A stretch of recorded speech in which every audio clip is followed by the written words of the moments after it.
Are we Well, on? hello everyone, and welcome to Weymouth After Dark, the talk show for Massachusetts and the world. We have a very exciting music-themed show for you today. I am Frank, your host, and I am joined, as always, by Joe, the man boasting of being a star maker. Well, you know, it's like it's like that song the Rolling Stones had. Star Maker, Star Maker, Star Maker. Something like that. Because it's well known, folks, that I am the Svengali of the South Shore, and I have many musical surprises just tonight, not on Merv, not on Johnny, but here on Weymouth Public Access, for your edification and entertainment. Now, I have heard that tonight we're going to be joined by the Weymouth television debut of the Dreyfuss Brothers. I haven't seen them myself, but I read... they're that good. I read in the Seriously, paper that they made an appearance acts. at the Quintry Mall, and it was compared to the Beatles in 1964 at the height of Beatlemania. The line stretched all the way outside the Zaire to the Stop and Shop. Folks, on the other end. I want to talk to you for just a minute about music. That's today's theme. Now, I was having a discussion one time with one of the Northern Lights, and he said, he was frustrated, and he said, why does anyone care about music? It's just frivolous. Well, music can disappoint you sometimes. Joe once bought a copy of Cream Goodbye, and it didn't have anyone for tennis on it. Sometimes music does not respond to the challenges of the age. I ended up in therapy after that one. But music does something very important for us, folks. Music is the source of inspiration and transcendence and poetry in most of our lives, right? Without that transcendence that music gives you, we are like a man wandering through the world, tired, desperate for sleep. It's when we listen to music, when we play music, when we're involved in music, we escape to somewhere else. When you put that Jim Croce tape in the deck, you're not in Brockton anymore, but you're flying somewhere else, all right? And for that 2 minutes, or 3 minutes, or 11 minutes, depending on which Use Your Illusion you're listening to, you are in a better place, right? And it's more than just that. Music does important cultural things as well. Artists like Chuck Berry and Elvis Presley help to change, MC Hammer, help to break down perceptions in this country and integrate the country and make the country more equal. Prince. When Billy Joel played a concert in the Soviet Union, almost restarted the Cold War. So I know, they were like, if this is what capitalism brings, the heck with this, you know? Give me my Dostoevsky. As you can see, folks, music is a powerful cultural tool. At our own peril do we dismiss it as mere entertainment, although it is entertaining, and it is fun, and it is cool, and it is exciting as well. So music does all of those things for us, moral, instructive, and educational. And music also makes big bucks for some people. Folks, when the song ends, you are ejected back into the world, but with ammunition for war without words, without weapons. And maybe there's something in the music that we listen to and that we make that can lead to a better place. I know it's late, but we can make it if we run. Now, I would like to turn the floor over to Joe, who has something to say more on the business end of the music industry Well, today. no, this is not business yet. That'll come later when I introduce the Dreyfuss Brothers. But first, we're actually here to talk about something else, which is you know, music that I actually had personal involvement with. Folks, you know, if you listen to the charts nowadays, you'll notice there's really nothing on them. And the music business isn't as healthy as it used to be. And the reason I think for this is whatever happened to all the good music we used to hear when we were growing up, you know, like Red Sovine, you know, C.W. McCall, all those great C.B. Trucker songs. Like we had back in the 1970s. Where have you gone? So it was me, Josephus, alias Joey, and other names, called by many people. You know, I know somebody with many names. You know, they called him God. You know, Mr. Goodnight. You know. So I'm here today to introduce you to a new song that I recorded, my new single, which I'd like to perform for you tonight here on Weymouth. I'm debuting it here first, okay? Yo MTV does trucker music is going to have to wait till later on, all right? Alternative Nation, if that's still on TV, you're going to have to wait till after Beavis and Butthead to see it there, but you'll be seeing it here on the public access first. Okay? My new trucker song that I'd like to introduce. Do you have a name for it? Stardust. Hold the phone, folks. If I'm understanding this correctly, Joe is going to be debuting his new song Stardust for us live on Weymouth After Dark. This is an event of colossal importance.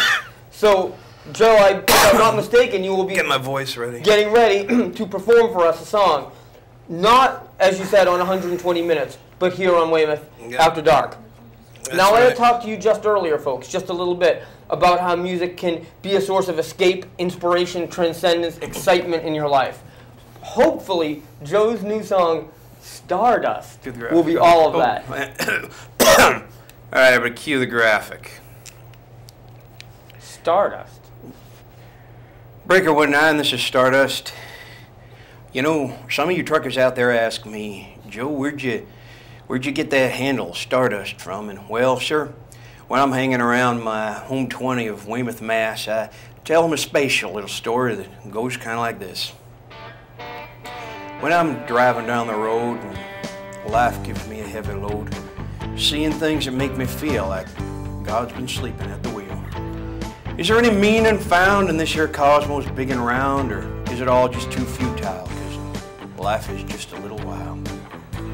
Can you tell me how there's meaning, friend, when if you're dead, that's just the end? Stardust, my CB buddy replied, like this whole universe far and wide, we're all made of stardust. Well, sir, I thought about that for a minute. Well, I just got a smile as large as a river barge. Now, when I'm hauling freight at night and that sinking feeling starts to bite, I look up at the stars to see they twinkle like they're one with me. Thank you, man. Here, 3 more nights. Stardust. Yeah. This is a real tearjerker, folks. And it only took us 3 takes to get that right. What I like about the song is that it manages to be both sentimental and existential. And you don't see a lot of that in truck driving music. Till now. It's truck driving music for today. Folks, Stardust was as real as it gets. But today we have a Weymouth After Dark poll that's not so real. It's based on 2 fictitious bands, right? 2 imaginary musical entities. And I want you to go to WeymouthAfterDark@hotmail.com and vote on which one of these 2 entities I think that was an entity. Yes. That was like Star Trek or Spock. What's going on here, Spock? There's an entity on the left side of our screen. Captain? Yes. Anyway, first choice, The Beats. The musical group The Beats from Bluffington. From the show Doug. Their opponent, Gem. Gem and the Holograms, you know, truly outrageous, but I'll tell you something, also truly contagious, so, you know, protect yourself. Vote on which one of these 2 entities, The Beats versus Gem. Weymouth After Dark at hotmail.com. Vote on which one of these 2 musical entities you prefer. We will calculate those votes, and later in this broadcast, we will have a live result for you. But now, we've already been to space and back today, but we are about to be joined by a musical act that Joe has secured for us. Oh, yeah. Weymouth After Dark, usually, with some exceptions, Johnny Gonzalez, usually draws from the common people. But here, we have some legitimate musical superstars. Can I tell you about this? Can I tell you about this? Please. Yeah, I'll tell you folks. As you know, sometimes I can be the star maker, all right? The man who manufactures stars to protest manufactured stars.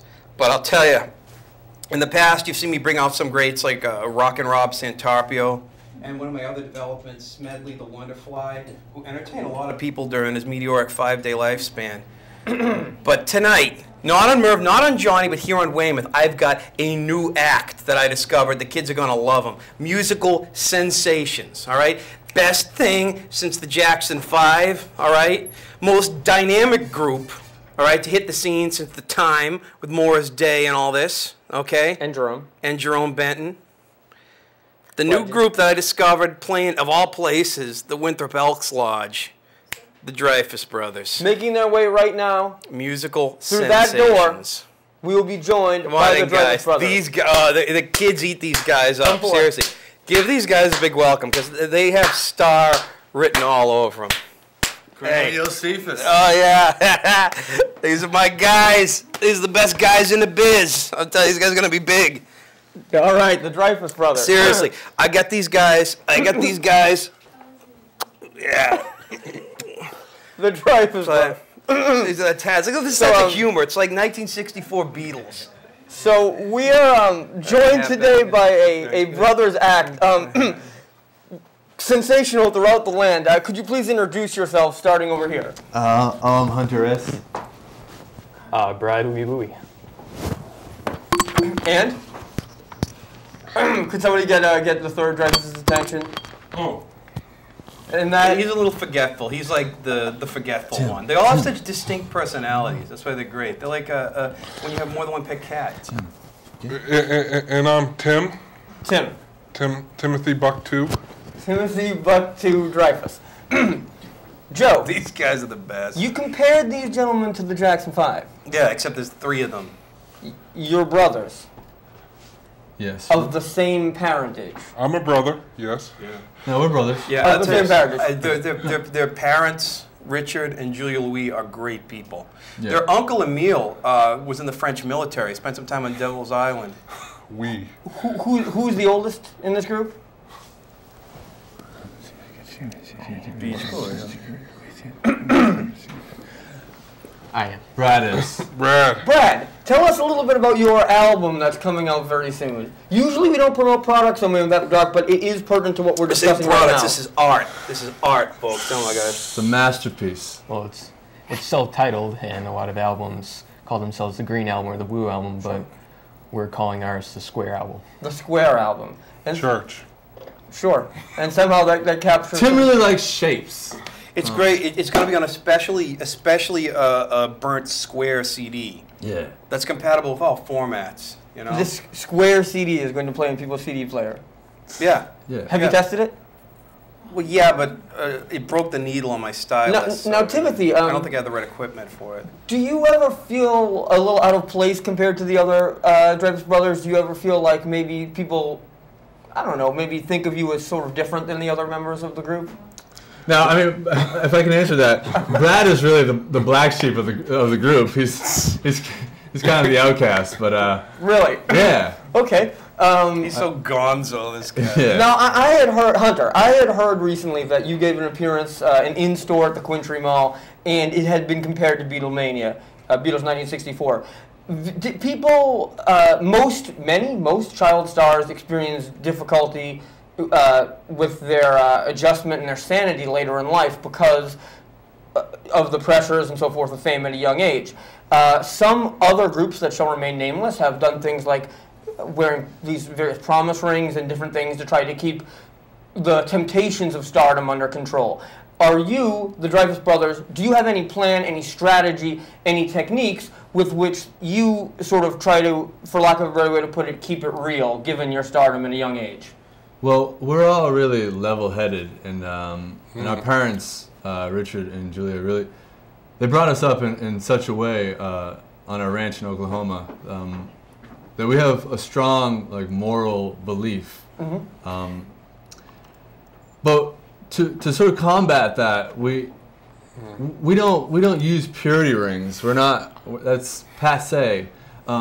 We use It is. we use chastity belts. Timothy. They're bringing it old school, you know, 15th century style. There's only one person has the key. Yeah. To my belt and my heart. And who is that person? It's not me, I'll tell you that much. I haven't found her yet. Timothy. Yes. You're going to need it before it's time to use the bathroom. You know what I mean? Right. What instrument do you play in Thanks, this Colonel. band? Oh, that is a great question. High five. Wait till he hears that. Yeah, these guys are cool. I'm about to drop some science. Like the breeze. Ever watch Crocodile Dundee? Yes, I have. I was talking to Homeboy. Yeah. Just shut up. Yes, I have. He's the insubordinate one. Don't talk to Colonel Joe like that. That's right. They're like the Beatles in 1964. All right. You want to know what instrument? Yeah, what instrument do you play? Ever watch the Discovery Channel, right? Yeah, sure, of course. I'm bringing it funky. Really? Really? Really? Know that long thing that you just blow into? What do you call that, Joe? A bazooka? No, a blow dart? Didgeridoo? Didgeridoo. Yes, indeed. I get funky with that. Really? Now, could one of you tell me what the name of the single is that we're going to be debuting later tonight on Weymouth After Dark? Oh. Debuting on Weymouth After Dark? Well, I mean, Bradley is really, he's the mind, and he writes all the songs. He's like the Bono. Right. Okay. This is kind of the silent genius of the band. Yeah. He's also our accountant. Oh, yeah? Yeah. Yeah, these guys do all their stuff in-house. It's great. Saves a lot when tax time comes Yeah. I'm going to have them do my taxes next year. You don't make anything. Well, not yet. Yes, as you were This saying. guy, he's like Our new single that's going to be dropping next month is called "We're Not in Little League Anymore," and that's true. That came from a real place that Bradley was saying, like, he is not lying. That's right. That's right, Tim. Now, did you stay in Little League as late as possible to where you were sort of like the superstar because you were several years older than the other members, or? Well, Timothy's still in Little League. He's only 12. Oh, I see. Yeah. I can only imagine what he's going to look like when he finishes growing. you hit that like a golf ball. Let's talk a little bit about musical influences. I throw it out there. Take it whichever one of you wants to. Tell me a little bit about your musical influences. Tim, you got this? All day. All right. See, I like that family camaraderie. Like, I like musical instruments. What's in my iPod? Some little Skip James, a little Rick James, Sure. and Oprah. Oh, wow. I didn't really think of Oprah as a musical influence, but maybe there's something about the way she talks that How do you influences fit her music. in your iPod? She must have lost weight again, I think. Andrew. I like Blondie. And finally? I like brunettes. I see. These guys. This guy is. I suspect that belt might be an act because this guy looks like he's a heartbreaker over here. Is there any corroboration to this? Any secret womanizing that's gone on? Yeah. Frank, I just want to say, like, If we they don't have the- take our vows really seriously, and for you to joke about them like that is really uncool. Well- Joe, I know, but seriously, that's uncool. No, This belt means a lot. Off the record, though, Understood. if they don't have the key, they're out of here. Yeah. No, let me tell you, these guys are great role models. Seriously, they don't have a lot of the social disease that people have nowadays. drink milk. Yeah, like drunk driving or playing the lotteries or voting for LaRouche or any of that. These guys are like,